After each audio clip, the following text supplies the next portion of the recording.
By the way, this has nothing to do with a well-funded evil money machine that the Republicans were doing. There's something called boys and girls, and Rubin's they are the right different. guy to talk about and that, most isn't parents, Oh God, you're such a smug prick. Listen. It's true, and they just skated. They paid no price for getting paid by actual Russians. They kept the money. There's no indication that Dave Rubin, Tim Pool, Benny Johnson, there's no indication that these guys gave any of that money back. I actually want to bring in an extra guest, the former Democratic congressional candidate Brianna Wu, who is also a trans woman. Brianna. Just when this panel couldn't get any spicier. And have a little dance. Here we go. What are we watching? What is this? Friends, if you have a second or two, click like, comment down below. I would really appreciate it. Thank you guys, and I hope you enjoy the video. David Pakman, I want to start with you. You were very clear to me when we spoke before the election that this whole issue of transgenders in sport and so on was completely irrelevant and nobody cared. Let me remind you. You're saying Kamala Harris and Biden have come out in support of this. They do. They support policies which actively protect. They support policies that protect transgender athletes performing in women's sport. And I think that is madness. You're saying, well, because most of these things in this UN report were outside of America, it doesn't matter. It does matter. What I'm saying, it's a completely contrived issue that almost no one cares about in every single opinion poll. Wow. Well, the problem is, David, you couldn't have possibly been any more wrong. So he's about to cite a poll. There was some pollster that came out and asked people what problems they had with Kamala. And one of the proposed answers was she's focused too much on like cultural issues like trans stuff. But that's how the question was framed. Because the New York Times, the liberal Bible, did a whole piece about the ad that Trump ran, which is the Kamala's for they, them, Donald Trump's for you. They said it was one of the most effective 30-second spots in political history and may have shifted the race, according to her own side, by 2.7 percentage points in Trump's favor after people watched it. Let's take a look at the ad before I come to you. For prisoners. For prisoners, every transgender inmate in the prison system would have access. Hell no, I don't want my taxpayer dollars going to that. Kamala supports transgender sex changes in jail with our money. Kamala even supports letting biological men compete against our girls in their sports. Kamala is for they, them. President Trump is for you. I'm Donald J. Trump, and I mean, he just, the political ad just had just a random photo of two trans people that served in Biden's cabinet. One of them got caught stealing like luggage at an airport and was fired. And the other one, as far as I'm aware, was a highly qualified, published academic with an extensive background in health, just like way more qualified than RFK Jr. But it's a meme going around right now where they're putting like side by sides. So there's like a picture of this trans person who was the head of the HHS under Biden, and a picture of RFK Jr. with his shirt off. And the chuds are out in force on Twitter being like, I know who I prefer in this spot. It's like, really? She has like she's a PhD and has been working in this field for her entire life. I approve this message. So, look, on reflection, David, do you want to admit you were completely and hopelessly wrong about this? Bro, Piers might be the most petty individual in all of media. There's a part of me that respects it. There's like a small part of me that respects it because I would be doing the same thing, if not more. But he is really elevating it to a whole new level. He did the same thing with Destiny. No, in fact, in the aftermath, we figured out how dishonest you were, Piers, during that. And hopefully we can get a little bit of an opportunity. So let me lay it out. Of course. First of all, I went back and looked at the UN report in more detail. The UN report said nothing of the sort that you said. What you were referring to dishonestly was one footnote from an anti-trans organization making completely unsubstantiated claims. So I will wait for the apology from you. The UN report doesn't say that. Oh, dear. But that wasn't the crux of your question. Second part of it, that ad with Kamala, I would. Don't let his cool and calm demeanor fool you, because Pakman is a killer. He'll do it with a smile on his face. He'll do it in a really unassuming way, but he'll go for your jugular, and he will rip your trachea out like in Under Siege. Steven Seagal, just yank your throat out. Would have loved Kamala to respond to it. All she had to say was, at the time that she said that, it was Trump administration Bureau of Prisons policy that that's what's available to trans inmates when determined medically necessary. She would follow the law. You haven't said that. And then number 3, Piers, on who cares about the issue, I checked Gallup survey, trans issues at the very bottom. The reality is almost no one's trans. Almost no trans people are in competitive sports, and people do not care about the issue. However, there's a lot of money made grifting about trans this and trans that, even from people on this panel. So I get why they keep bringing it up. Ben Ferguson, you burst out laughing then. Would you like to take the first shot back? Yeah, number one, I've never made any money off the issue, and I doubt hardly anyone that I know, if you want to talk about how few there are making money off trans issues. But that was a very interesting play. What's his name? He's a paid mouthpiece. I would be willing to bet good money that he has spent a great deal amount of time talking about trans issues, especially over the last few years. So I think he literally does get paid to talk about this stuff. Ben Ferguson, I think it's safe to assume that he's probably talked about trans athletes like dozens and dozens and dozens of times. There, I don't think it's a good one, but we'll move on from that to the second point. If that's what he meant. Yeah, Vanderbilt, for example, they said, and I quote, "You better get on board as a doctor, and if you don't with trans surgeries, you're out of here." They said that on tape and got busted. Then they said that every kid that we can bring in. Question. I'm answering the question, and you may have heard a different question than I did, so you can calm down and let me finish. Apparently. You look at what they said at Vanderbilt. They said over $1 million is what each kid is worth if we can hurry up and get them these surgeries, because they're going to be on drugs the rest of their life, and we're going to be able to own them for the rest of their life financially. What is he talking about? Is this like a Project Veritas thing? Vanderbilt? Vanderbilt Transgender Health Clinic suspends gender-affirming surgery for minors. This is from 2022. In my own research, what I found was surgeries, any form of surgery was basically almost entirely limited to people that were, what was it? It's a very, like you certainly don't find any bottom surgeries for kids. That's not a thing. And I think what they did, what they found in the research was over the course of like 4 years, from 2018 to 2022, they discovered that 2,000 mastectomies had been performed in cases of extreme dysphoria. But it's certainly not the norm to do this. Vanderbilt University Medical Center's transgender clinic in Nashville has paused gender-affirming surgeries for patients under the age of 18, a top executive at the center told a Tennessee lawmaker on Friday. Republican Tennessee State Rep Jason Zachary, who had asked VUMC to permanently end gender-affirming surgeries for minors, posted a letter to Twitter he received from VUMC's Chief Health System Officer, Dr. C. Wright Pinson. In the letter, Pinson informs the lawmaker that the nonprofit hospital is pausing gender-affirming surgeries on patients under the age of 18 while it reviews new recommendations. The move came amid pressure from Tennessee's Republican leaders, who sent a letter to the hospital last week requesting that Vanderbilt Medical halt all gender-affirming surgeries on minors. Gender-affirming care uses a multidisciplinary approach to help a person transition from their assigned gender, the one the person was designated at birth, to the gender by which the person wants to be known. Pinson said the suspension is due to ongoing review of new guidance on treating transgender patients issued by World Professional Association of Transgender Health, and notes the review may take several months. Is there an update on this? Because this was a couple years ago. I just can't take anything that like someone in his spot says at face value.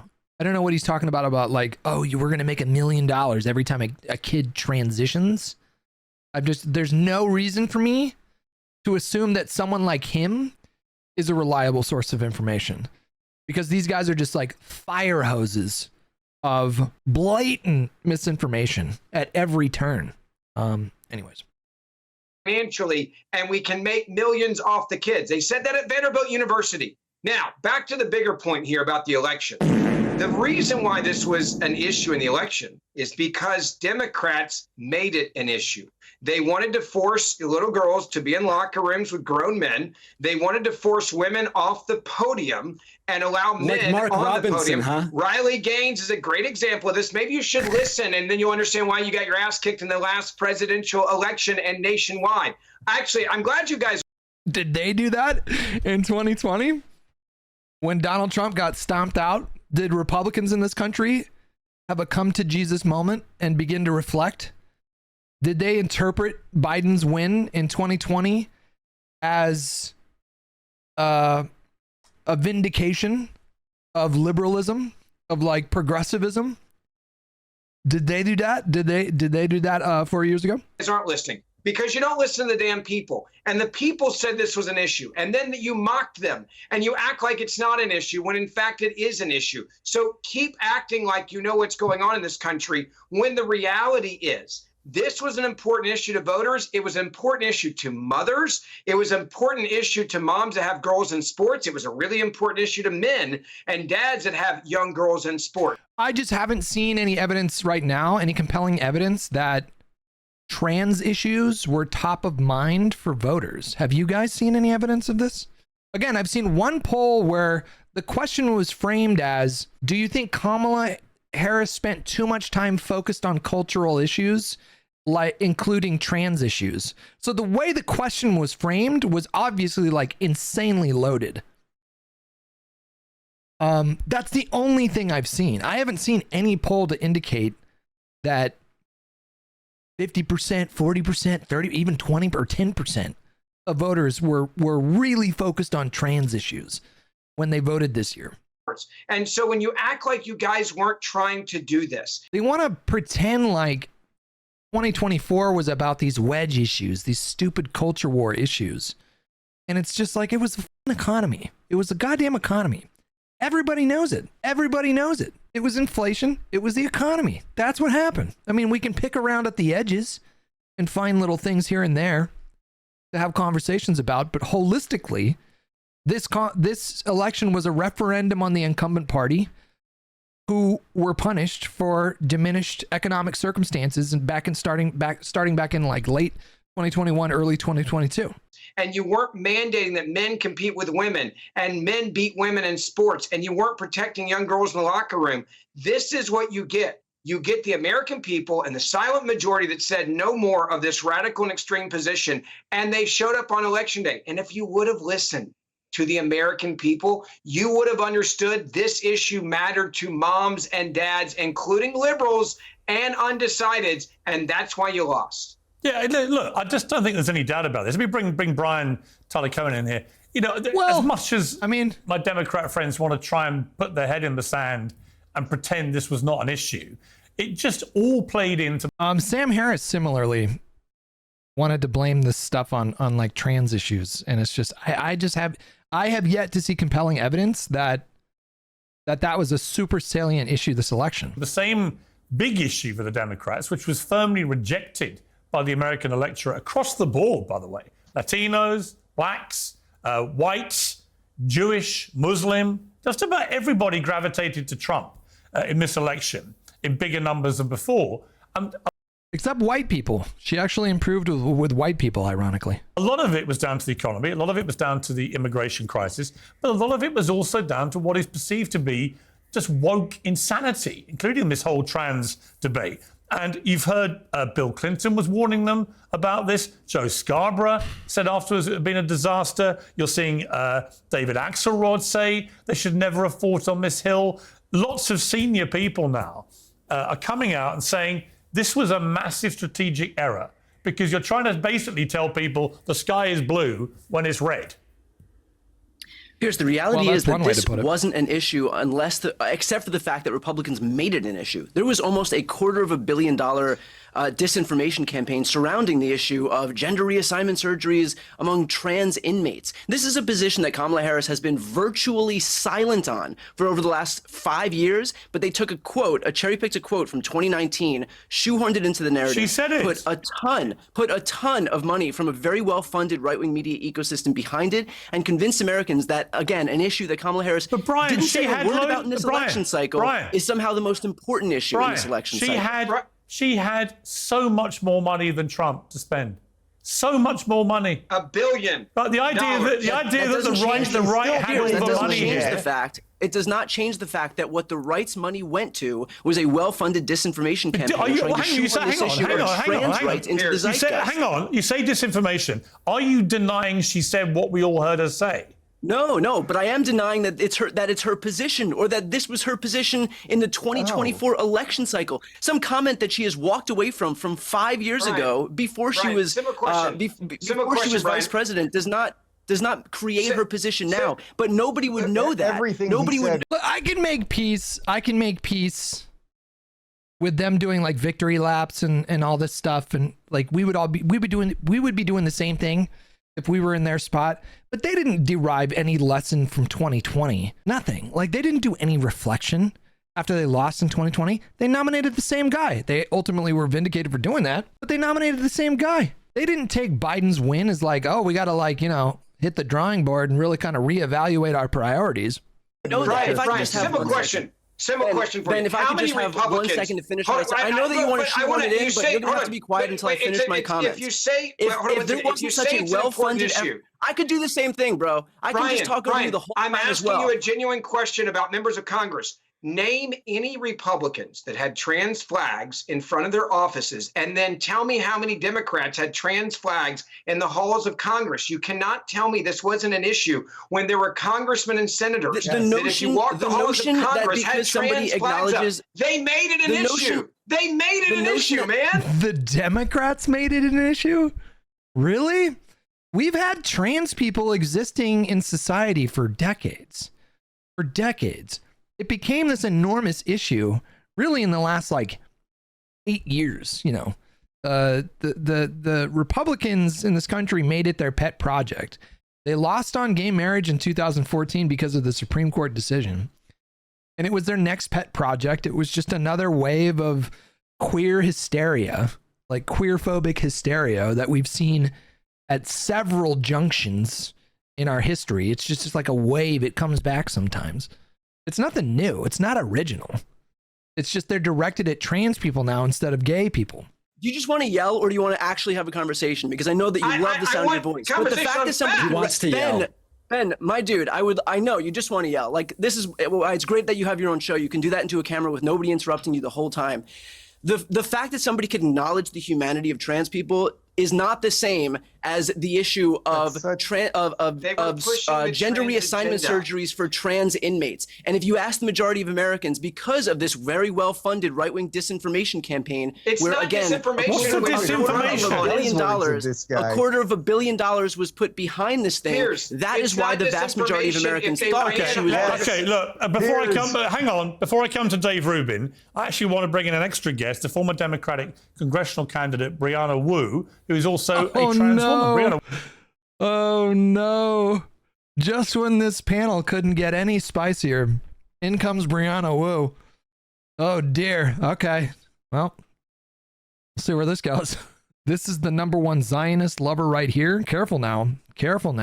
So Twitch unveiled a new policy where you can't use Zionist as a slur if you're speaking about a religious group, but they say that you can still use Zionist if you're criticizing like Zionism as a political project, which basically means there's no way to enforce this new rule.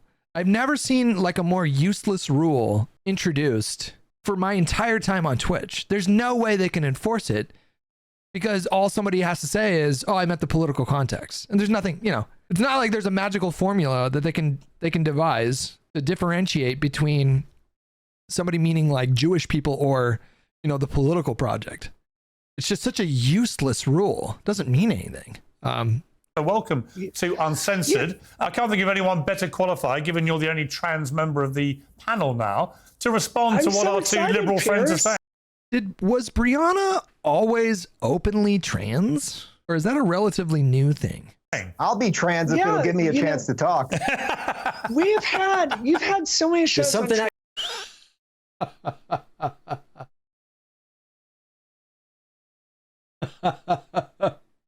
Oh, poor Dave. Dave, you got to get assertive. You have to be assertive, man. Just got to put it out there. Actually, there's something there, Dave. It's always some gay person that's talking on our behalf. So I'm really excited today to talk about how everyone here is wrong.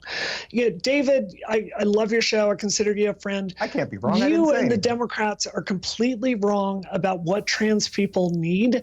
We don't need you advocating for, trans vaginoplasties in prison. We need to retreat back.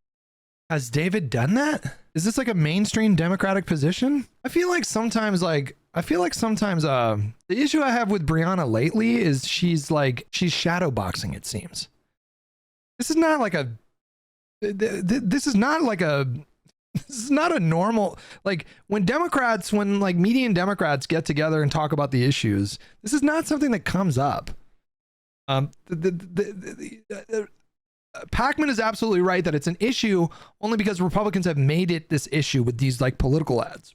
Back to the basics of what we need, which is HRT and healthcare. And the problem is the Democrats have been captured by this fringe left. They've redefined what trans means to all this non-binary nonsense and all this stuff that has nothing to do with how we got our rights in the first place. Ben, you can appreciate this. I was the first trans person to ever transition at Ole Miss, our alma mater. That was very, very different. It was 20 years ago, toddy. And the thing is, the way I got equality and got people to respect me in Mississippi was not by screaming at them or lecturing them about my pronouns. It was getting them to see my humanity. This is something trans people have just completely lost.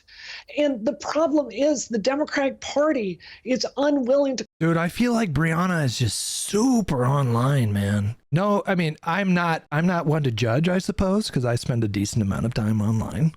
But she's super online. Call out these bad actors. And because of this, we are having a conversation that does not serve trans people.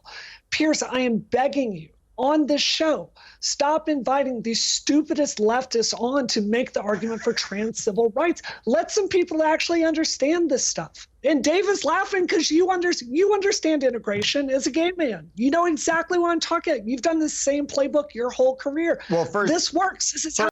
Does he understand integration? Because I remember watching a video of Dave Rubin sitting down with Ben Shapiro and proposing a hypothetical where Ben Shapiro would bring his family to a anniversary party for Dave and his husband.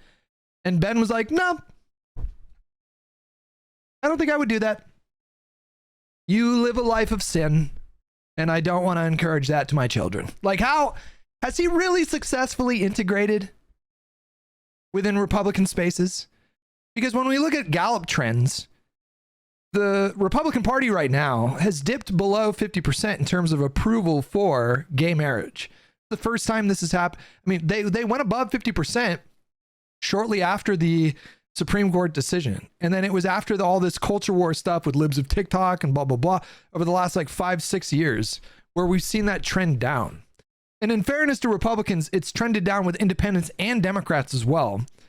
But with Democrats, it's still up at 70%, independents 60, 65%. And with Republicans, it's only 45% of registered Republicans that are polled support the right to marriage for gay individuals in this country. They are backsliding right now in conservative spaces. First off, I'm only gay starting at 10 p.m. What time is it? We'll have to check on that. But actually, you're completely right. Brianna, you're completely right. What's happening with the left is that these saviors, these progressive warriors that you see in these boxes here, think that they know more about these people than they know about themselves. Absolutely ridiculous. And by the way, this has nothing to do with a well-funded evil money machine that the Republicans were doing. There's something called boys and girls, and Rubin's they are the right different. guy to talk about and that, isn't he? Most parents, oh God, you're such a smug prick. Listen. It's true. It's literally true, though. Is Dave Rubin not funded by like Peter Thiel? Who is Dave Rubin funded by? He works for, is it Blaze now? He is absolutely funded by very wealthy conservatives. Oh, Russia. Literally Russia. Oh, that's what he's referring to. That flew right over my head. Yeah, he was he not? He was a part of Tenet Media. He was, bro. He literally got paid by Russians, man. So most things we're doing. There's something called boys and girls know about themselves. Absolutely ridiculous. And by the way, you know, this has nothing to do with a well-funded evil money machine that the Republicans were doing. There's something called boys and girls. And Rubin's they are the right different. guy to talk about and that, isn't he?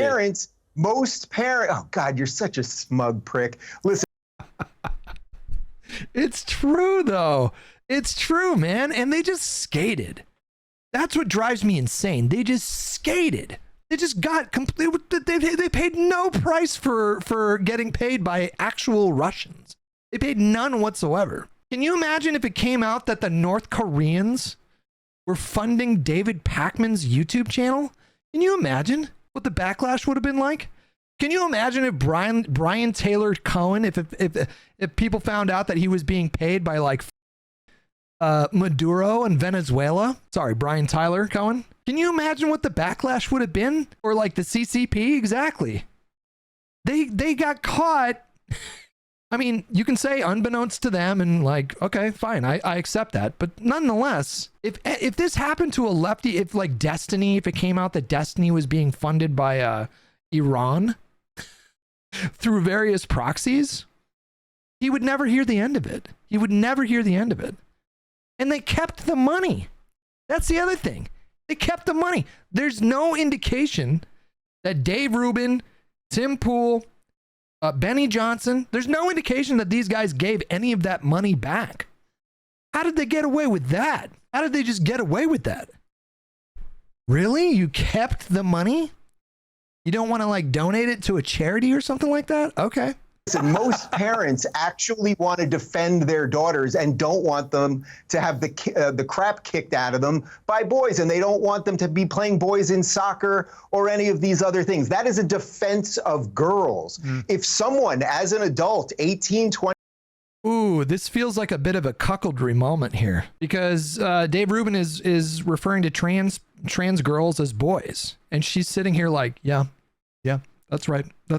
Like, it doesn't bother her at all that he's doing that. 21, we can discuss the age, wants to dress how they want, have any surgeries, take whatever drugs, do whatever they want with their body. Most people, even Republicans, don't object to that. And I have no problem referring to Brianna as she, because I can clearly sense she would treat me with respect and I'll treat her with respect. And it's a two-way street rather than pandering and bowing to a bunch of people. You just a moment ago referred to trans girls as boys. You just did it literally 10 seconds ago. People that could not give a crap about anybody else. Yeah. Is she about to go along with this? And David, hang on. Let me bring in. Oh my God. Oh my God, bro. David Pakman again, because you were very quick when I asked how you felt about being so wrong about this to accuse me of being misleading, disinformation, misconstruing a United Nations report. So because we're a very nimble team here, while you were talking, they just went and double checked because I was curious what you were talking about. And we found the United Nations report.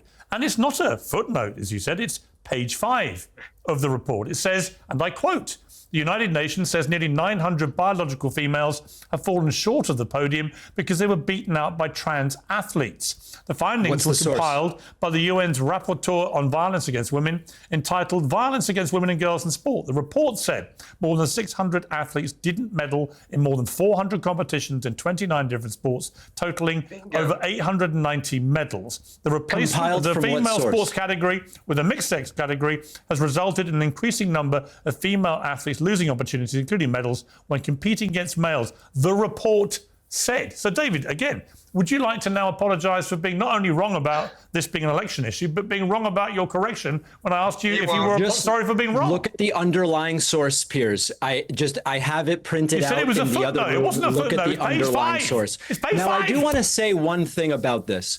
I actually agree with a lot of what Brianna and what Dave Rubin said. I actually agree with it. I am not the savior here to do X, Y, or Z for trans people. What I'm saying is I don't actually think I even need to play that role, this or that. His Russian money source just dried up, and he's the last person who should be talking about funding sources. And to be honest,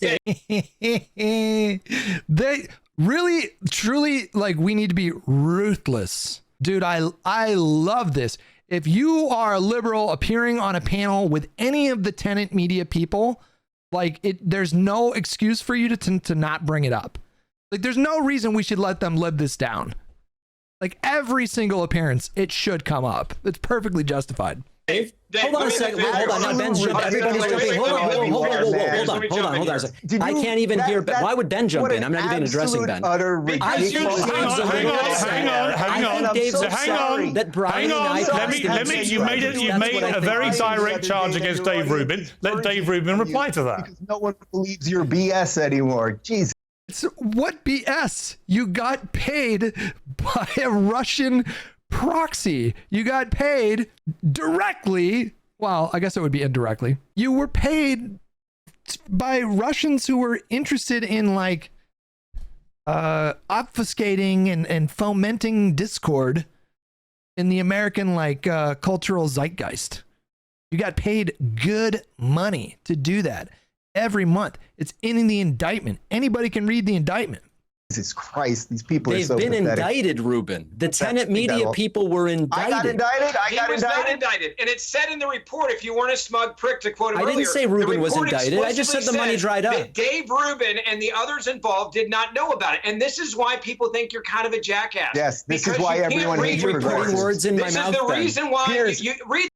What would you be saying to Dave if it came out after the fact or whatever that Dave got paid by Iran to make videos like slamming conservatives? What do you think he would be saying in this spot?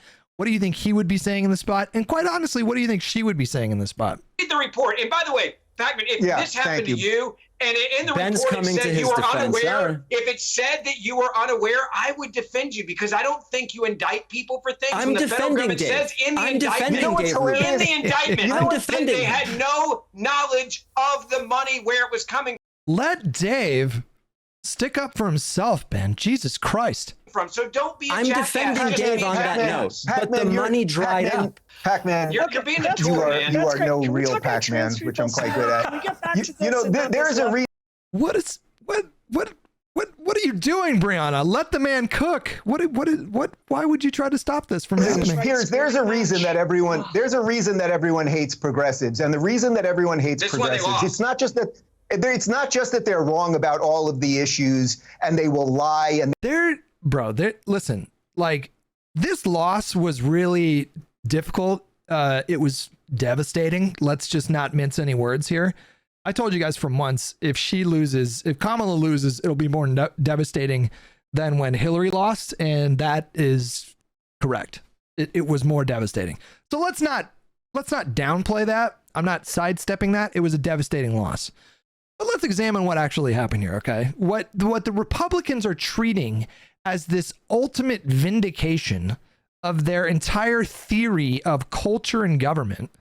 What exactly is it? It's a win that was decided by roughly 200,000 votes spread across 3 states. It's a popular vote victory on the order of about 1.5 points is what it's projected to land at. The Democrats, all things considered, didn't do that terrible in the House. The Republicans are only projected to have like an 8 or a 9 seat majority. We did sustain some losses in the Senate, but it's not it is not this broad mandate. Okay. Like Obama, that was a mandate. Obama won in a landslide election. It was not even close. And the voters gave him a supermajority in Congress to work with. This is not that. So for Republicans to be pretending like it's this ultimate vindication, it's just such transparent bullshit. JDH says, Hutch is happy now that he doesn't have to get a Biden tattoo. True. Absolutely true. And their only real goal is power. It's because they're also smug elitists. And Pakman, I did see online the other day, you were crying because your audience is purging you and you're running out of subscribers and you're in a doom loop because running out of subscribers. Pakman, 2.66 million subscribers. No, seems to be doing fine. He's doing all right. He's still doing fine. And the reason is no one gives Piers, pardon me, a shit about this woke bullshit anymore. We've had it, and now you guys can sit back and be quiet. You want to talk about people being paid for their ideas? Just let me address this. There's a certain amount of fatigue that's kind of expected right after an election. Like, I don't fault people for unfollowing political sources right after an election. I unfollowed a few sources because it's just like some of the stuff they were doing was just like, oh, you know. That's kind of expected and normal, you would think, right? It's you people who have had the entire cultural machine for 20 years. You've had all of entertainment. You have had all of Hollywood. This hasn't been true in such a long time. Like the whole theory that like liberals are controlling all of media right now is ridiculous in the year of our Lord 2024. When you go on like iTunes top 10 podcasts and 9 of them are like Dan Bongino, Ben Shapiro, Joe Rogan, you know, these kinds of things. And Fox is consistently the highest rated news organization on cable TV and has been for like over a decade now. This idea that liberals are controlling everything at this point is just such unbelievable horse. In fact, the libs and the progressives are getting demolished when it comes to alternative media, just absolutely demolished. You have had all of music. You've had all your P. Diddy parties and Epstein and everything else. And now enough of us have had it. So crawl back into your little irrelevant cave. It's time, bro. Can I address any of that, Piers? Is that allowed? Sure. Okay. It is absolutely true that in the 48 hours after the election, a lot of very upset leftists started pulling back from political content. I was hit by it. No, not from Brian political content, from your Hold political on a second. content. I have to. No. It was across the board. It was across the board. People got pissed. They've experienced the whole range of negative emotions and they just wanted to tune it out. And this is just like a really predictable phenomenon. Be able to talk about to them about everything. I have to be able to talk. I have to be able to get a word in. Unless you just want Dave Rubin to talk. Let me know, Piers. I love hearing Dave. I would prefer that. Thank you, Piers. No, if there's no rebuttal allowed, then I won't rebut. You've probably done most of the talking so far, so why don't you do a bit more talking? I'll say this and then I'll be quiet the rest of the show. Because Brian hasn't said anything for ages. I want to bring him in. I want Brian to win. That completely reversed. I do think that it must be that Dave is upset that Brian and I have surpassed him in viewership and subscribers. Because if you just look at the numbers, it lasted 48 hours. They all came back. I don't even know who this other guy is. Well, look, if it's going to come to that, I'm the biggest rocket in the room, right? I mean, it's like as Trump said to Kim Jong-un, you got your little rocket, I got my big rocket. So let's not get into the size of each other's YouTube rocket. But that's the... What has this panel devolved into? Just like pure pettiness. What are we watching, you guys? Smug nonsense. Nobody cares about that. It's the facts, Dave. I honestly have no idea what your... Let me bring in Brian. Let me bring in Brian. What your views are, but I couldn't care less. I know your ideas are terrible. Like, I don't care what your views are. Who cares? Let me bring in Brian. It seems that Dave Rubin is entirely unfamiliar with like what David Pakman's views are. Brian, on a wider point about this whole issue of wokeism, you know, Elon Musk was big on this for the entire presidential campaign, saying that there's a woke mind virus and it's going to get rejected. It has inarguably been rejected. And I do think we have reached a tipping point now where people have just felt that the left has gone so far bonkers. Look at Bill Maher. Bill Maher's politically where I am, pretty much. And he shares my view completely. The liberals basically have gone nuts. They've taken these extreme positions on stuff that most... I don't know. I mean, I don't know. Like Donald Trump provokes... he provokes outrage. He's a provocative guy. And if his first term is any indication of how the second term would go, we may see the pendulum swing back leftwards, and we'll start to see more like progressive stuff championed in the mainstream and pushing back against the anti-woke stuff. And or, you know, this is like the death of wokeness or whatever. I don't know. They've been predicting the imminent demise of wokeness for the better part of a decade now. So maybe it happens, maybe it doesn't. Americans, and in fact, it's the same in the UK, but most Americans just feel no connection with whatsoever. As people like Axelrod, Joe Scarborough, Bill Clinton, others, as they all come forward and say this out loud, do you kind of agree with them? I mean, do you accept there's got to be a lot of inward looking by the Democrats here to say, we have gone too far here? Piers, here's why this is not going to go away.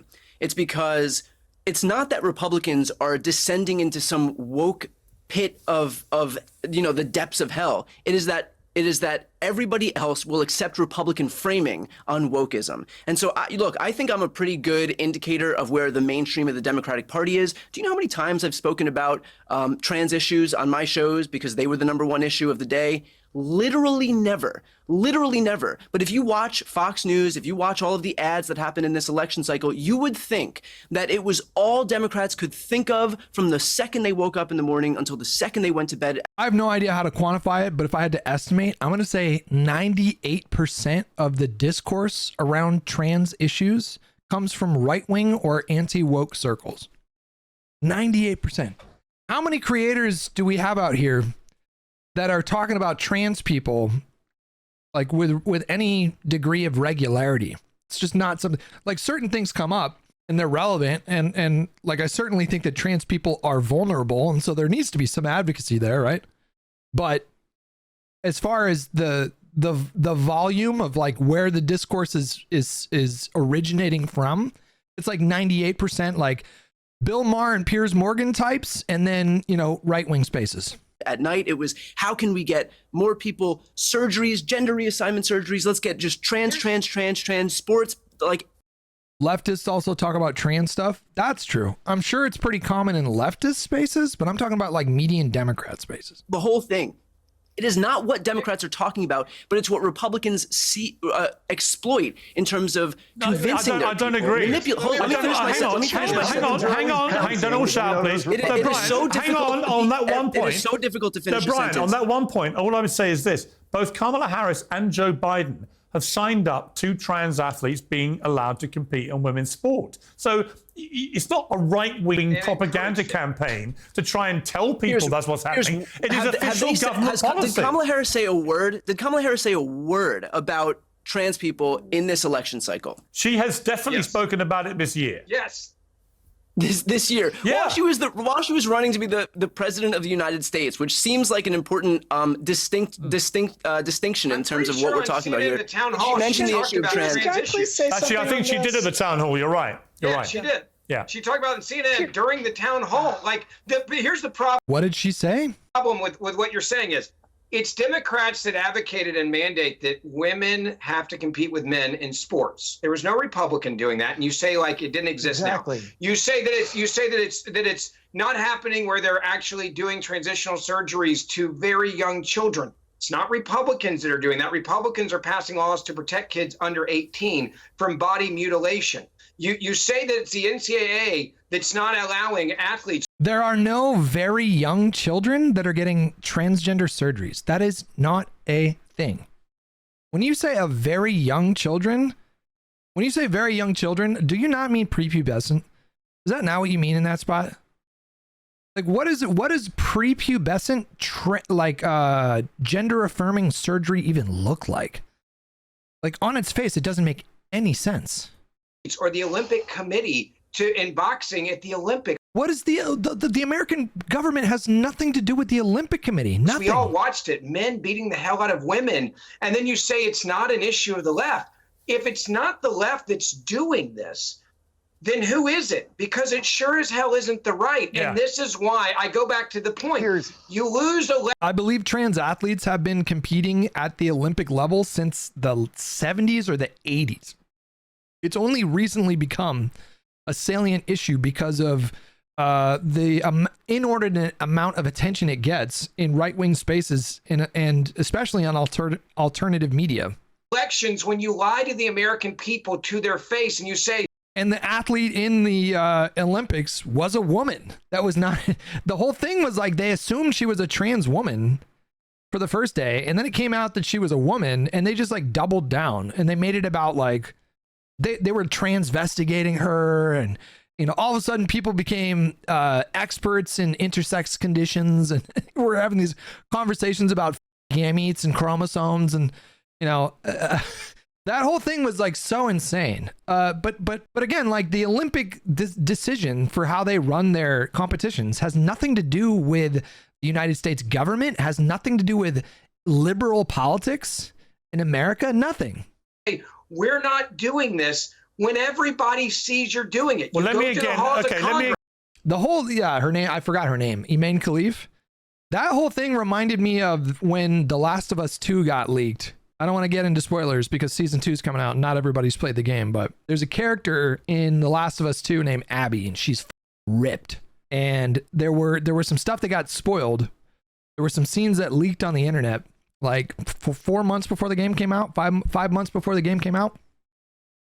And there was this initial outcry from the anti-woke brigade because they thought she was trans, and she wasn't. She wasn't trans. It was all just hysterical anti-woke stuff. And the Iman Khalif stuff reminded me of that. Again, first of all, okay, hang on. Let me again bring in Brianna, because you are Brianna. Hang on. Let me bring in a trans woman, just who's put her hand up.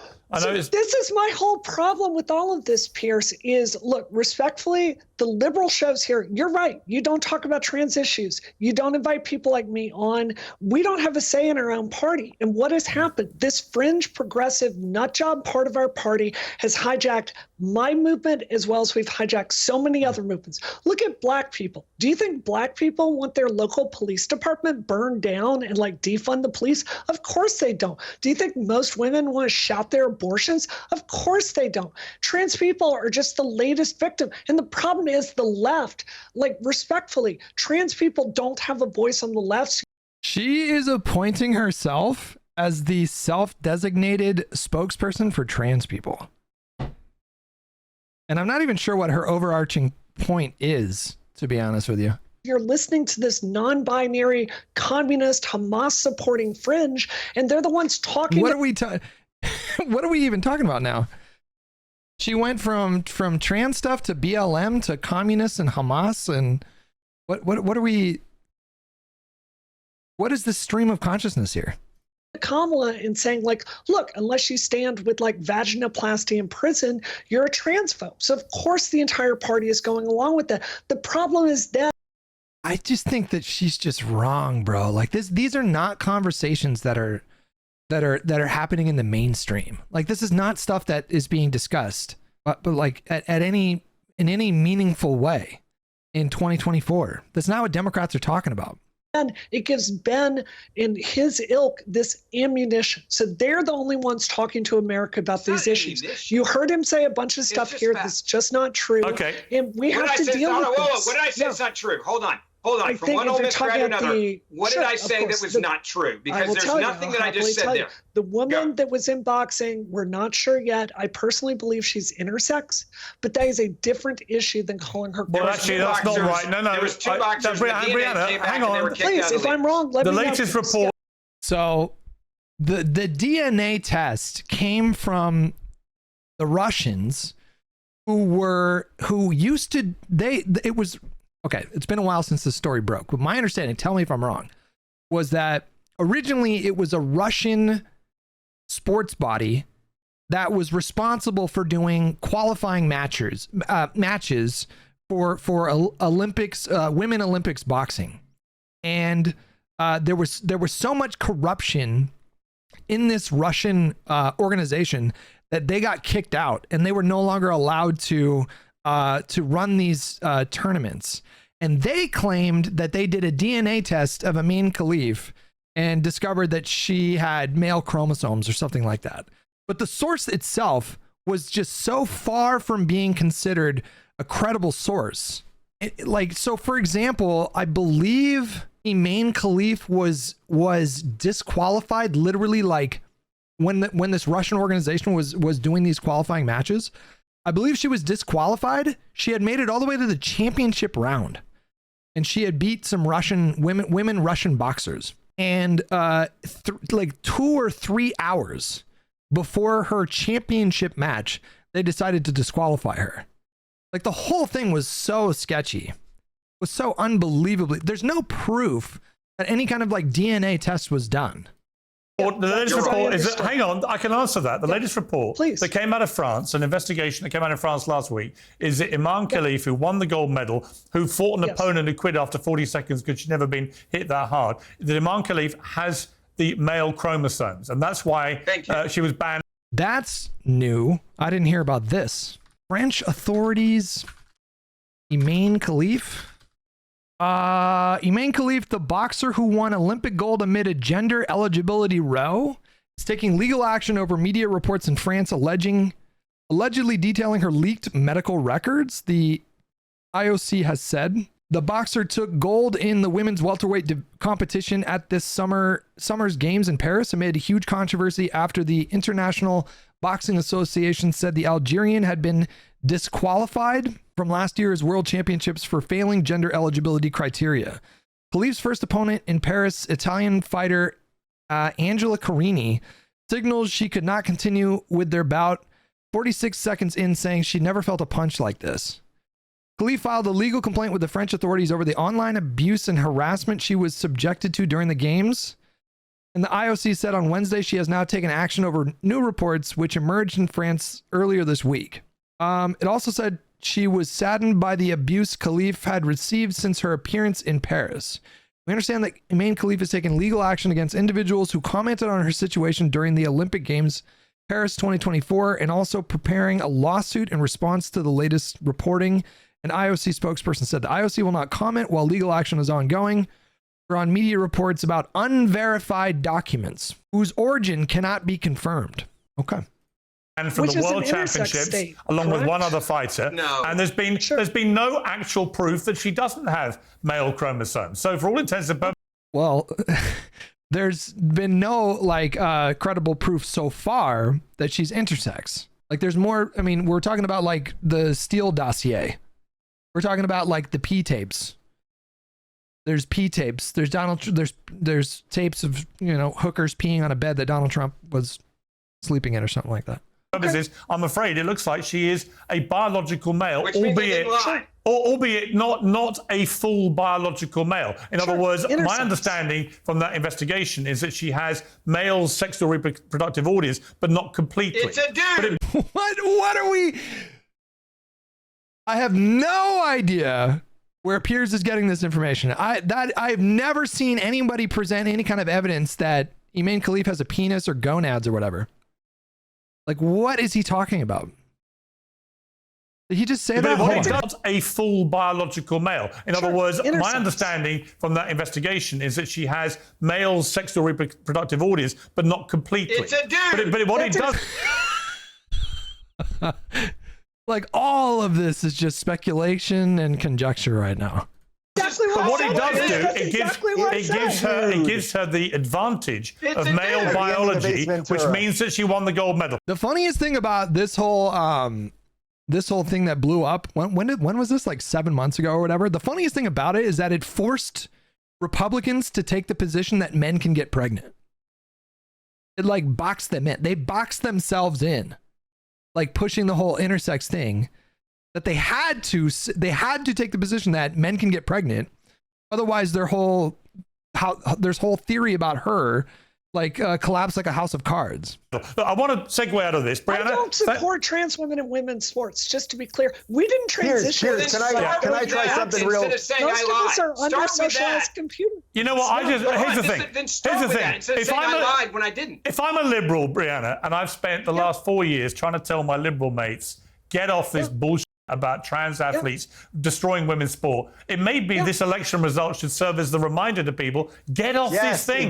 Because people don't want to hear it. It's not Democrats that are sounding the horn on this. Again, like 98% of the discourse around trans athletes come in the form of like right-wing podcasters. They're overwhelmingly the majority of people that are talking about this issue and making it, you know, or trying to make it this like extremely salient issue for voters.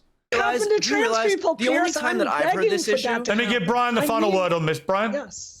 The only time that I have heard or debated this issue is literally with you and other people who accept right-wing framing on this issue. So the only people who are continuing to perpetuate this as an issue, it is right-wing framing because I'm not right-wing. So how can it be right-wing framing? We're not talking about it. Again, the only time I hear about it, you can watch MSNBC, you can watch communist, Marxist, MSNBC all day long. You will not hear this issue. The only reason that it's put into the zeitgeist on a daily basis. Let me bring in Dave Rubin.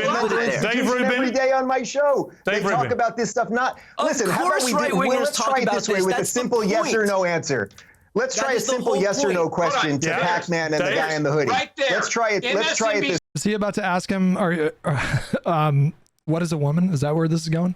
See, right there on my phone, MSNBC. There's LGBTQ in breaking news right now on MSNBC. Like, I love calling out the BS. It's right there, MSNBC, on my phone. Dude, I don't know what that is. Like, you guys are so easy to fact. Dave Rubin. Oh my God. Dave Rubin. Yeah, Piers, I'll try this very simply. The point that Brian was making was that this is not something that comes up very often on the most mainstream like lib outlets like MSNBC, which is absolutely true.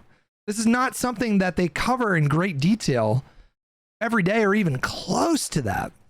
For our progressive friends here, for Pakman and the hoodie guy, if you guys I don't know if you guys have kids, but if you had a 14-year-old girl and she was a wrestler. Pakman has already said his position is that trans women shouldn't compete against cis women in sports. He's already taken this position. He's just going to repeat himself. Would you be okay? Yes or no? No other words. Yes or no? Would you be okay with her wrestling a 14-year-old boy? Well, it's interesting that you say that because I wrestled for a decade and men and women wrestle together. That's how it works. Please stop advocating this. It hurts me. It hurts. That's how it works. I wrestled for a decade. There's no distinction between men and women. You have a progressive warrior fighting for you. That's how I've actually got a better.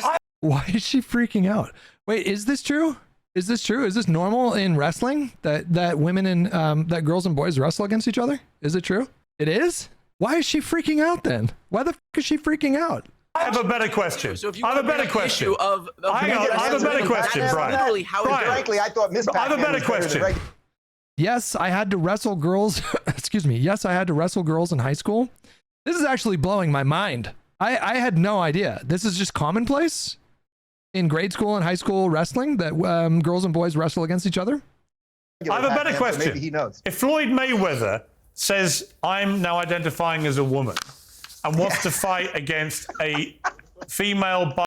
What is he like smiling at? This is almost like a satanic grin. Like, I feel like trans people probably should feel justified in being deeply concerned about a second Trump presidency. Biological, actual woman. Brian, would you be happy with that? No.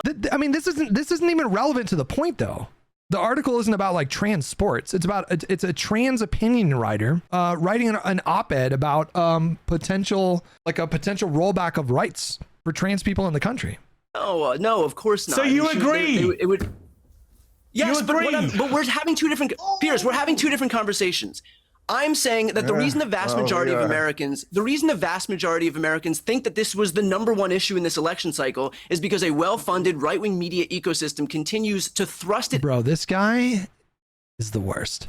Ben, what are you showing us? As if this is what Democrats care about. As if this is what Democrats are talking about. Yeah. What a second Trump. Do trans people not have the right to advocate for themselves in this country? Like, what is it about this that you find so offensive? You haven't even read the op-ed. Presidency would mean for trans people like me, headline MSNBC as we speak. But MSNBC never talks about trans issues at all. No. The argument was about this debate about trans women in sports. That's what this was about. They must have access to some sort of secret Republican Let me go to internet. Dave Rubin and change something. He's so satisfied with himself, too, because he thinks he just did this like big old gotcha. Okay. Dave Rubin, I want to play a clip. Hang on. Yes. Let's change subject. We've done the trans debate. Hang on. I have a phone too, and it has MSNBC on it. Yes. Democrats would get nothing for throwing trans Americans under the bus. Where did we get this thing? This is incredible. You're not hitting on the point that they were discussing before. What are we doing here? You guys can think it's like some gotcha to that MS acknowledges I'm changing the subject. That MS acknowledges the existence of trans people. I'm changing the subject. That doesn't mean that this election cycle. That this election cycle was some referendum on trans Americans. I am changing the subject. We're running out of time. I want to discuss other things, all right? When you lost. I want to play a clip of Donald Trump at the White House today. He's just met. Again, Donald Trump is not going to reach 50% in the popular vote.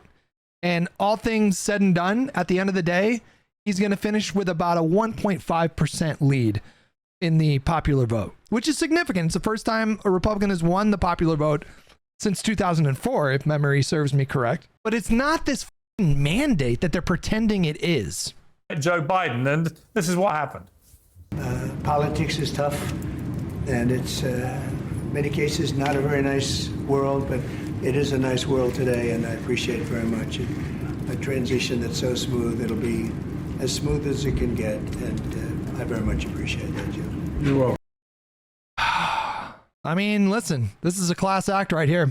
I know some of you guys wanted him to like slap him in the face and spit on him. And, you know, he's doing, despite the fact that he hates Donald Trump, despite the fact that Donald Trump did not help him with the transition whatsoever, despite the fact that Donald Trump never even conceded the 2020 election, despite the fact that he didn't even go to Biden's inauguration, he is doing what is required of presidents who value the norm of the peaceful transfer of power. And, you know, I realize a lot of people don't like that and feel like he doesn't deserve that, but he's not doing this for Trump.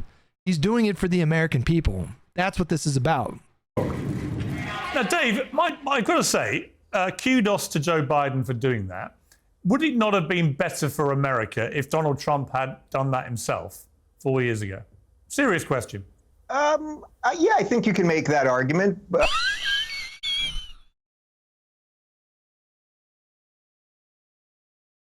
oh, watch him squirm. Watch him squirm. He can't say, yeah, he should have done that because he knows who his audience is. And so he can like walk, like you can see Pakman right here, like, give me a break. But I think we're long past that argument. I would rather focus on what Joe Biden, I think, did right there, and what we now have in a very interesting, 2+ months of the remainder of the Biden administration, where basically Biden, or whatever's left of Biden, or whoever's driving Biden, no longer has to placate to the completely lunatic progressive fringe anymore. And Biden actually could take advantage of some of the reordering that we feel throughout the world right now, not just in America, but quite literally across the globe. And he can actually pave the way for a really nice transition into a Trump presidency that I believe is going to reignite. Trump does have 50.1% of the vote right now, but after it's projected that all of the votes are counted, because a lot of these votes are coming from California, it's projected that he's going to finish with less than 50% of the vote, and his popular vote victory is going to be about 1.5 points. That's what the projections are as of now, or at least that's what the projections were as of a couple days ago. Maybe they changed in the meantime, but that 50.1% is projected to go down. So yeah. The American dream and bring back an 80s style revolution in America. I think we're going to have a burst throughout the economy. I think it's going to be cultural. I think we're going to get new music and new art and new creativity and new businesses on the forefront of AI and all of these things. And Biden he has 2 months now where he could be like, you know what, we're going to get our 5 or 6 American hostages who are somewhere under Gaza back. We can do that. Like there's a real win for Biden to end up with here, rather than, oh, you ended up with dementia and then ushered in quite literally the. Again, Reagan won in a 49-state landslide. Okay, just to put things into context. Reagan won in a 49-state landslide. Donald Trump won in another really narrow election. Less narrow than 2016 and 2020, but narrow nonetheless. Again, this election will be ultimately decided by roughly 200,000 people across 3 swing states. worst candidate in American history and placated to the radical left for 4 years when you were sold to us as old, moderate Joe. So Biden, and again, we don't know if Biden's running the show or it's Jill or whoever, but I think there's a real opportunity for him right now to do the right thing and usher in a really strong 4 years for Donald Trump. Okay, and David Pakman, the appointments that Trump has put forward so far, Elon Musk and Vivek Ramaswamy will run a new Department of Government Efficiency. I mean, having, the most successful, richest, and possibly smartest guy on the planet getting stuck into government. Oh my God, man. Oh my goodness. I'm just processing what we just listened to. Government bureaucracy. I would have thought that's very popular, isn't it? Yo, it's so funny. A Department for Government Efficiency, new department when Trump wants to eliminate departments, and instead of being run by one person, it's being run by two. But they are going to eliminate, according to Musk, they are going to eliminate dozens of departments, though. So by the end of the process, he said he's going to get rid of 300 departments. They're going to get rid of a lot of departments, David Pakman. So, I mean, that seems to me to be a good thing, doesn't it? Or do you think that they should be? Yeah, listen, in his first term, it was not exactly promises made, promises kept. I'm going to reserve judgment to see what happens. And the reason why, and Dave, honestly, I know we're not getting along here. I do like you. I wish we were still friends. I'd love to get our kids together to play soon. Dave Rubin making predictions.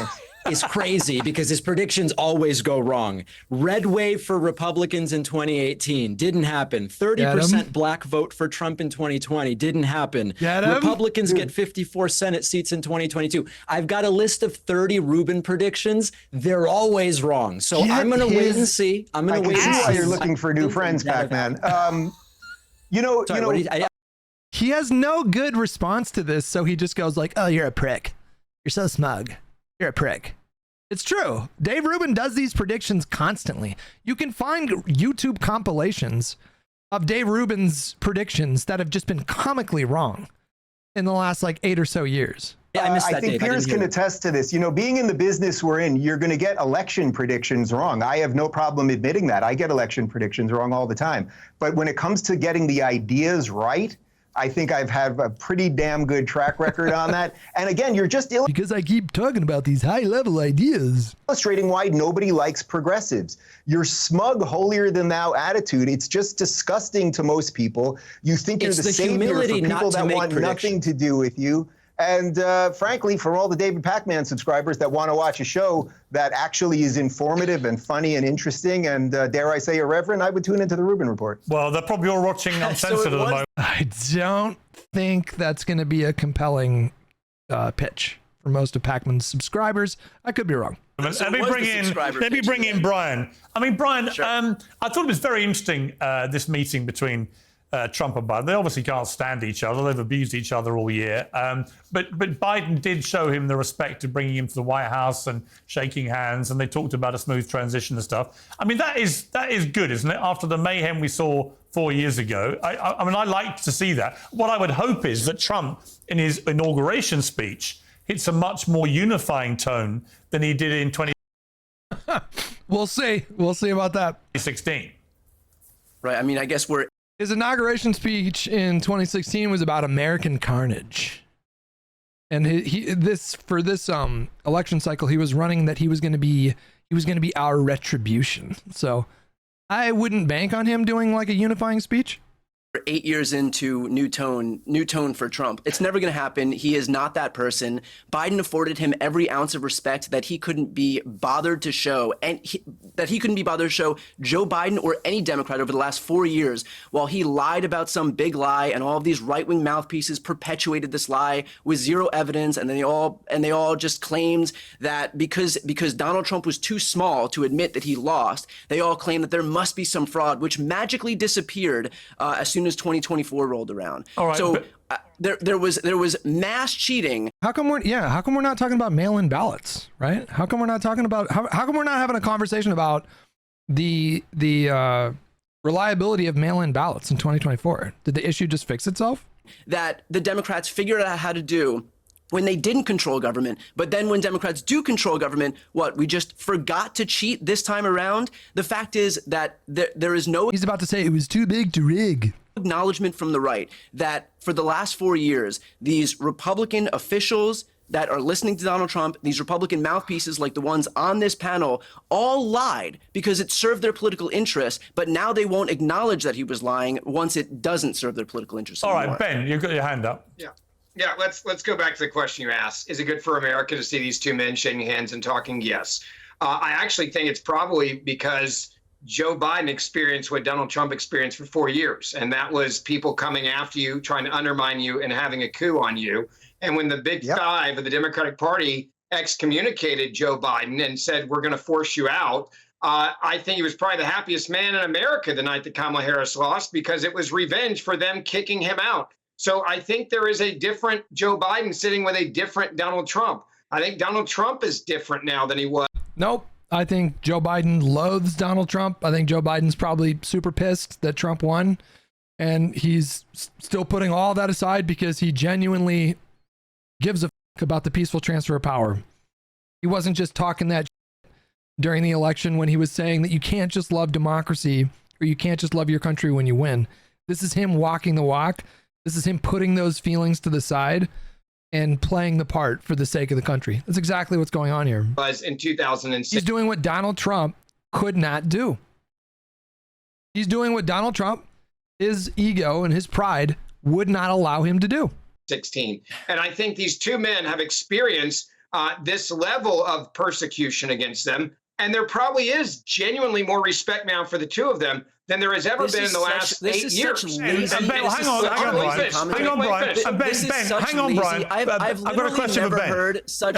It's just Joe Biden is a bigger man than Donald Trump. Joe Biden is 100 times the man that Donald Trump is. He is willing to put politics aside. I mean, the peaceful transfer of power, we've been saying it on this stream for a really long time, is arguably the most important pillar of a democracy. It's arguably the most important part. If you don't have a peaceful transfer of power, your system cannot sustain itself for very long. If you're getting into a constitutional crisis every 4 years or every 2 years because people are disputing elections and claiming fraud and this, that's not a democracy that's going to last more than a decade. You need the peaceful transfer of power, and that's what Biden is doing. That's what he's doing. He's doing these photo ops. He's smiling in photos with Trump because that's what presidents do. You think Barack Obama wanted to be nice to Donald Trump during the transition in 2016? No. He hates Donald Trump. But George W. Bush did that for him in 2008, and he was keeping that tradition alive. Lazy commentary in my entire life. Ben, Brian, what are you talking about? Joe Biden was the happiest person in the world. Let me ask you a question. Did he just take it?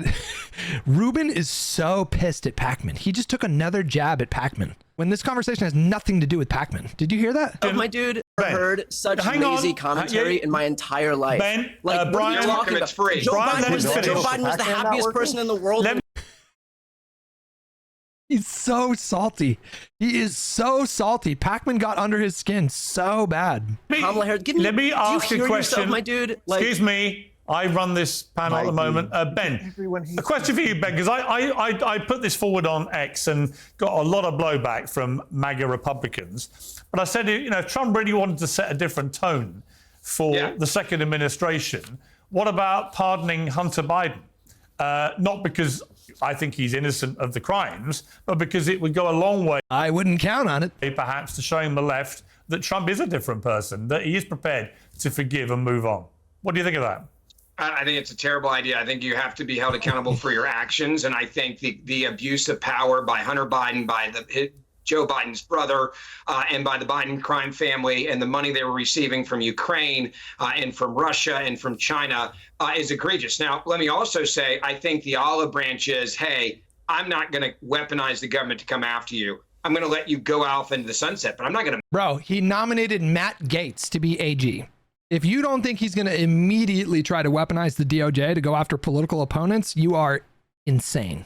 Make it easy on you and do this pardon, which, by the way, if he did pardon him, I'm a realist. the two people in these boxes over here, I promise you, there's no way that would make them like Donald Trump. They would still hate him. They would still come after him. They would still say he's Hitler and we're all Nazis. And so I'm sorry, their elections have consequences. We kicked your ass. We're going to go in and do government. Let me bring in Brianna. And that's the way it's going to be. Okay, let me bring in Brianna. Brianna, just on a big picture here. Sure. Brianna, as an American, Brianna, what would you like to hear Trump say on Inauguration Day? What are we doing? We know what he's going to say. The illegals are coming in and eating your daughters and eating them. We got to get rid of the illegals. I will be retribution. I will only be a dictator for one day. That we know what he's going to do. He's not going to go up there and strike a conciliatory tone. He's not going to go up there and preach unity. It's just going to be more the deranged American carnage that he did in 2016. I would like to see us find a way to move forward as a country. I've thought so much, Piers, about what I'm going to do differently this time around, because resistance 2.0 is not what the country needs right now. Don't get me wrong. I am a Democrat. I worked 16-hour days trying to get Kamala Harris elected. This election broke my heart. But at the same time, what is frustrating to me about this panel is I see my fellow Democrats and we're sliding. So what is she advocating for? What? Capitulation? Like just accept it? What is she? Into the same mistakes that brought us here. The American people do not care, respectfully, about your show viewer count. They don't care about this left versus right nonsense. They are looking for stuff that makes their lives better. So what I am committed to doing is Trump has done some stuff I think is good. I think he's taking a much harder stand on Israel. I like the people he's appointing to represent us and to bring our. Oh my God. Oh my God. Her arc is almost complete. She's going the route of Dave Rubin here. You like his appointees? When did they record this? Hold on. In fairness to her. Ooh, so I don't know. I honestly don't know if a lot of the crazy appointments had been announced by the time they recorded this. So I want to give her the benefit of the doubt. But this was before Tulsi. This was before RFK. This was before Matt Gaetz. Obviously, what she just said is hilarious in retrospect, but yeah. Our countries closer together after I think Biden and Kamala Harris have really spit in the Jewish community's face. And, you know, what I'm willing to do as an American.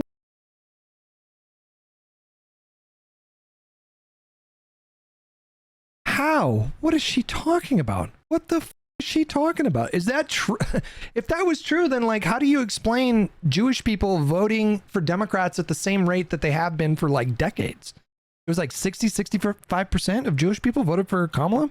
And now he's a Democrat. So when he does stuff like that, I agree with, I will stand with him. And you know, Ben, the progressives hate Kamala because they were convinced that she was complicit in a genocide. And the enlightened centrists, I guess, hate Kamala because she spit in the face of Jewish people.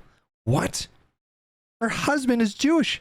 You're wrong. If Trump were to come forward tomorrow and say, for the good of the country, I am pardoning Hunter Biden because these charges are just out of proportion to the issue at hand, that would. There is no way he's going to do that. There's no way he's going to do that. Mean a lot to me. Honestly, it would be kind of savvy if he did, which is why I don't think he's going to do it.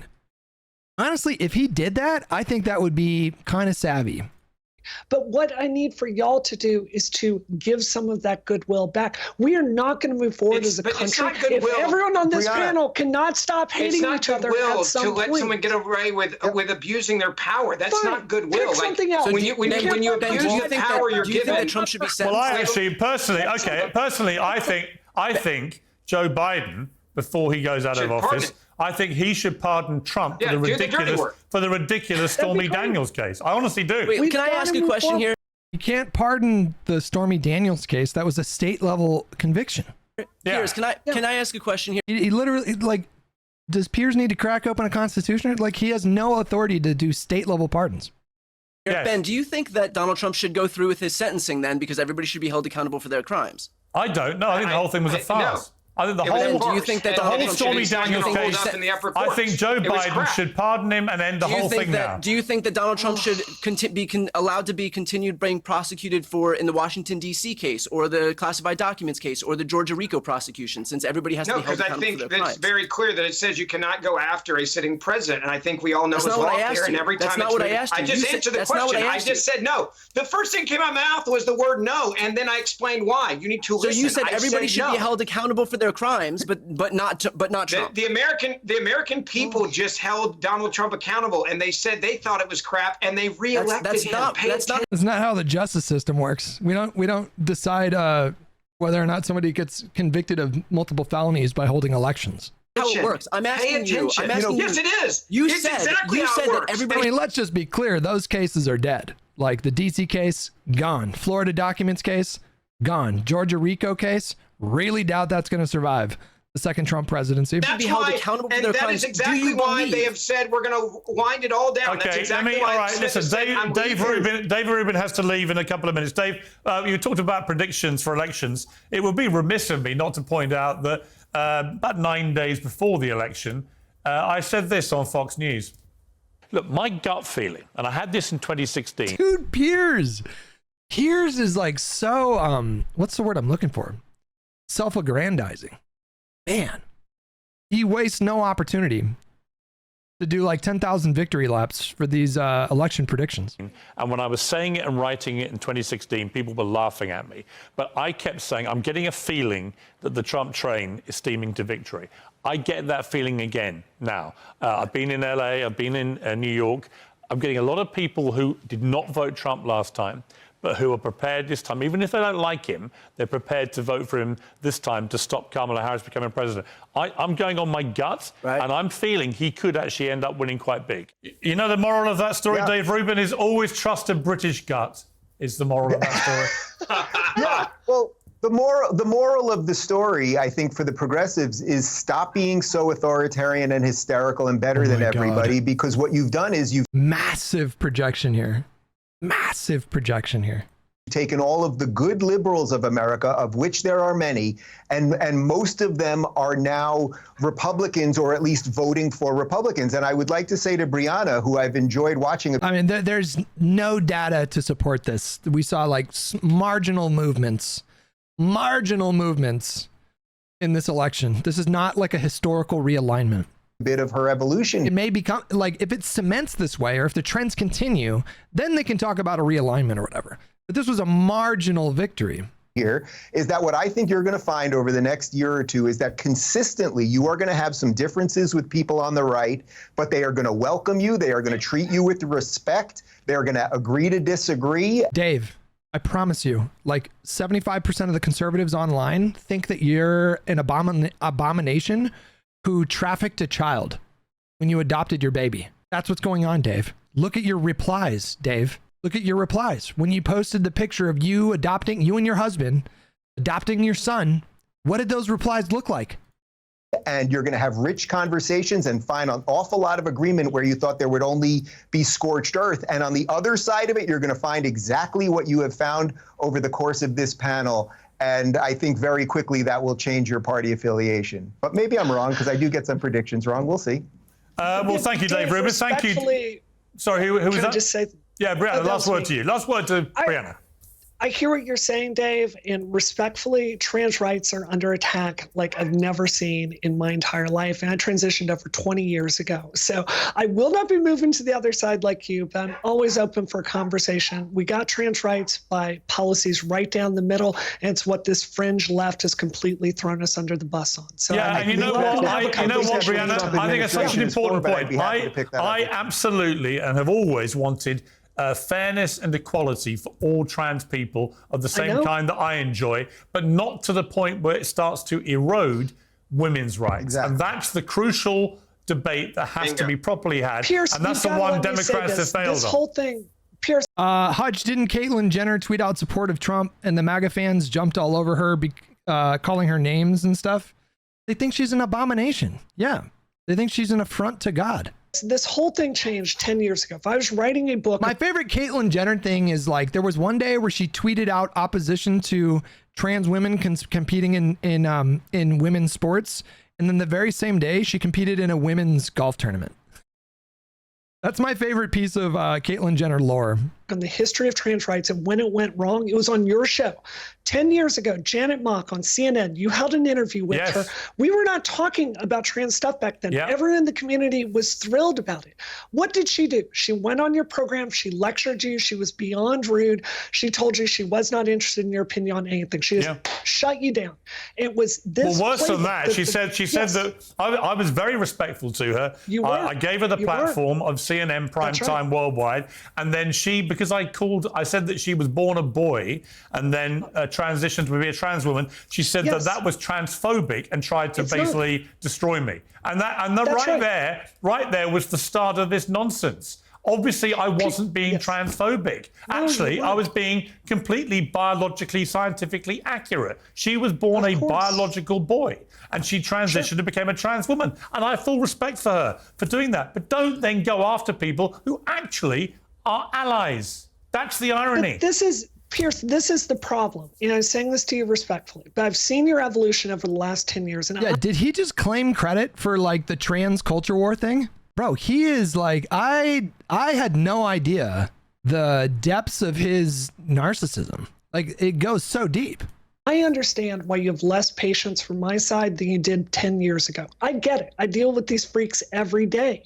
But you've got to, our stories, people that understand that actually medically transition, our stories are not in the media. No one is talking to us. We're horrified by all this nonsense. I agree. So give us a shot. Brianna, it's why you're such an important voice in this. Because again, I have repeatedly said the people I feel most sorry for are people who have transitioned, who are just trying to get on with their lives and just be treated equally and fairly, and they're getting dragged into all these ludicrous headlines like 6'4" biological male who was crap at swimming in the men's game transitions and suddenly beats women by 50 seconds. It is bullshit. And by the way, that's not at odds with anything. That's not at odds with anything that the Trump administration is pushing right now. Remember, many years ago, when Trump was asked about trans bathrooms, he said, "Hey, I build hotels. You want to tell me I can have one bathroom? That's fine." And by the way, when it comes to Trump and the, I feel like he's taken Trump. Trans bathroom. Yeah, he definitely took a position when he was president. Trump administration's reversal of Obama-era protections that allowed transgender students in public schools to use bathrooms that correspond with their gender identity has angered civil rights groups. The change in position Wednesday reignited the debate on whether guidance on transgender students' use of bathroom and locker room facilities is a state or federal rights issue. Here are a few questions. What's the date on this? This was very shortly after he was inaugurated in 2017. He immediately tried to put a ban on the trans bathroom stuff in schools. The LGBTQ community. Can we just remind us? In fact, why don't we, given it's been quite a contentious panel, Trump has been ending his rallies with the famous YMCA. That's right. He also banned transgender service members from serving in our military. He did it via tweet. When he was having dinner with someone and the topic of trans people serving in the military came up during his dinner, and he just tweeted out, "Starting tomorrow, we're going to get rid of all trans people." Like, there was no basis for it. There was no report to demonstrate that the impacted combat readiness or anything like that. A dance, right? Which is a gay anthem performed by a bunch of gay guys, right? And is now taken. Why are we talking? What are we talking about? Because he plays YMCA at his rallies, this means he's going to be perfectly fine on like queer issues? Taken fire and has now become a trend around the world. Why don't we all come together as one big cis LGBT, whatever you want to call it, community, and have a little dance? Here we go.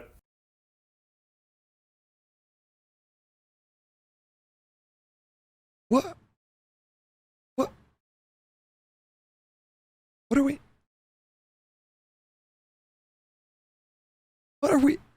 What are we watching?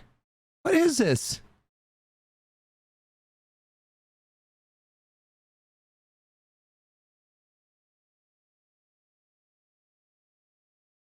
What? Why is this happening? And may I note the two liberals were the two biggest wusses not dancing. Yeah, as the rest of us got fully into the groove. Why? Anyway, young men and Brianna, lovely to have you all on the program. Thank you all very much indeed. Enjoyed the spirited debate. Long may it continue. Thank you. Thank you. Whew, my expectations for that were very low. And yeah. That about happened. Yeah.